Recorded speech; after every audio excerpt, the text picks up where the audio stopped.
তুমি জাহান্নাম কেমনে আমাকে জ্বালাবা, আমার নবী তো আছে। আর একটু জোরে বলেন না। তা আশিকের কথা, वो कैसे जले जो कि गुलामे मदनी हो। একদিন মৃত্যুবরণ করতে হবে কি হবে না? আর একটু জোরে বলেন না। মৃত্যুটা যদি মদিনাতুল মুনাওয়ারায় হয়, মৃত্যুটা যদি এমন ভাবে হয় নবীর রওজার সামনে বসা, সামনে সবুজ গম্বুজ মোবারক, এদিকে আজরাইল জান নিচ্ছে, আপনার নজর নবীর রওজার গম্বুজের দিকে। আর একটু জোরে বলেন না। মৃত্যুটা যদি নবীর রওজার সামনে হয়, আর একটু জোরে। আমার ভাই এই কথাটাই বলেছেন, সেজন্য কান্না করেছে।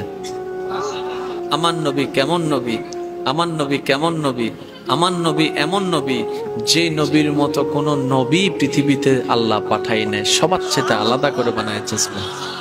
একটু মনের কানটা প্রস্তুত রাখবেন। আজকে যে আপনারা আমরা মাহফিলে বসছি, নবীর দরুদ পড়ছি,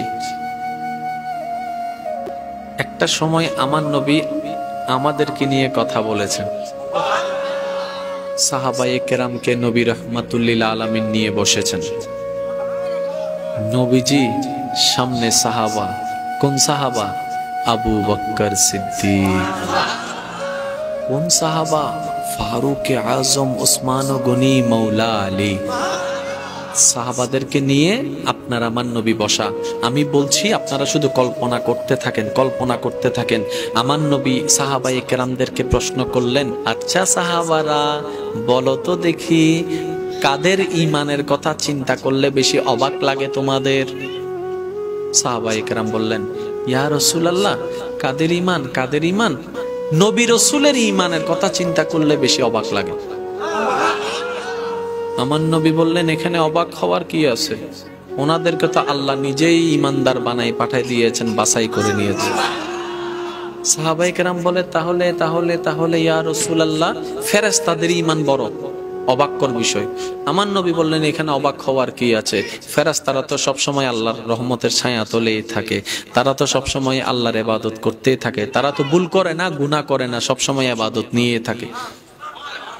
সাহাবায়ে কেরাম বলে, ইয়া রাসূলুল্লাহ, এবারও হয় নাই? বলে যে না।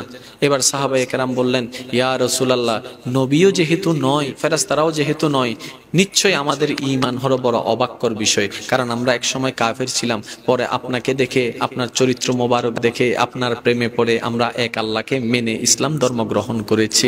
সুতরাং আমাদের ঈমান হলো বড় তাজ্জুবের। আমার নবী বললেন, তোমাদের ঈমানেরও তাজ্জুবের কি আছে? তোমরা তো আমি নবীকে দেখে দেখে ইসলাম পেয়েছো, তোমরা তো আমি নবীকে রেখে রেখে আমার সামনে নামাজ পড়েছো, আমি তো তুমিকে নামাজ শিখাইলাম, তোমরা তো আমার থেকে শিখলা, ইসলাম শিখলা আমার থেকে, কোরআন শিখলা আমার থেকে, তোমাদের ঈমানে তো তাজ্জুবের কি আছে, অবাক করা বিষয় আছে? সাহাবায়ে কেরাম এবার স্যালেন্ডার হয়ে গেলেন, ইয়া রাসূলুল্লাহ, যতটুকু উত্তর দেওয়ার দরকার ছিল উত্তর দিছি, এই উত্তরে যদি সঠিক না হয় আমাদের কাছে আর কোনো উত্তর নাই, আমাদের কাছে আর কোনো উত্তর। এবার রাহমাতুল্লিল আলামিন নবী জবান করলেন, আর একটু জোরে।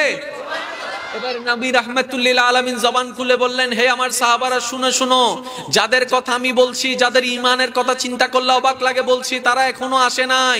তোমাদের অনেক পরে আসবে, অনেক পরে আসবে, অনেক পরে আসবে, অনেক পরে আসবে। তারা আমি নবীকে দেখবে না, আমার জবানের আওয়াজ শুনবে না তোমাদের মতো, তোমাদের মতো ইসলাম আমার থেকে শিখতে পারবে না, কোরআন তেলাওয়াত আমার থেকে শুনতে পারবে না, আমার পিছনে নামাজ পড়তে পারবে না, কিন্তু তারা এমন ঈমানে মজবুত হবে, আমি মদিনা ওয়ালার নামের জন্য তারা নিজের জায়গা সম্পত্তি পর্যন্ত বিক্রি করে দিতে রাজি হবে। সুবহানাল্লাহ।